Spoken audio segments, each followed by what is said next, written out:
नमस्कार मंडळी, या जेवायला. आज गुढीपाडव्याचं जेवण श्रीखंड पुरी. हो.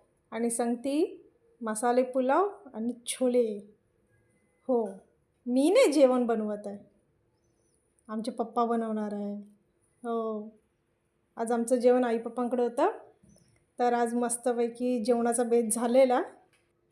पप्पांची रेसिपी मी एक म्हणजे ठेवत होती, कारण की आमचे पप्पा मस्त जेवण बनवतात. त्यांच्या मित्रांच्या मुलीच्या लग्नाला पण आहे ना, पप्पांनी आमच्या बिर्याणी एकदम मस्त बनवलेली बोलतात. हो. म्हणून मग आज त्यांना सांगितलं. मग त्यांनी आज पुलाव बनवला आहे, मसाले पुलाव. खायला पण तेवढाच मस्त लागत होता. दिसायला तर छानच दिसत होता.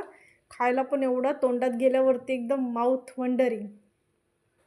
बघत होती मी, की कुकरमध्ये कसं बनवतात. मी कधीच कुकरमध्ये बनवला नव्हता. म्हणजे आत्ता एवढं वर्ष झाले पण कधीच बनवला नाही. मी फर्स्ट टाईम आता पप्पांना बघते आहे कुकरमध्ये पुलाव बनवताना. हो, आमच्या घरात आमच्या पप्पांनाच बघून सगळे बाकीची पुरुष मंडळी कुकिंग करायला शिकले. हो.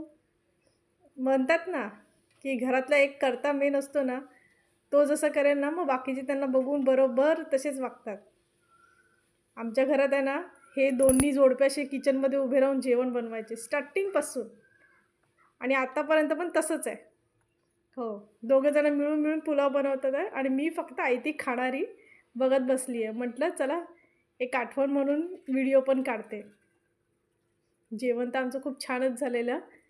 पप्पा पुलाव बनवत होते, आई संगतीच होती आणि मी आपली व्हिडिओग्राफर होती. हो, मी पण बनवला, बघितला आज.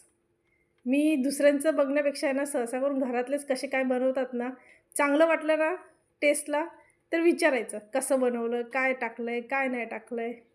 मग तसंच आपण पण करायचं.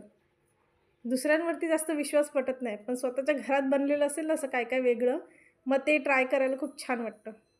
आणि आमचं खरंच जेवण इतकं छान झालेलं ना गुढीपाडव्याचं, आणि ते पण मिळून सगळे बसून जेवतात ना, त्याच्यात वेगळाच आनंद. चला मग या जेवायला.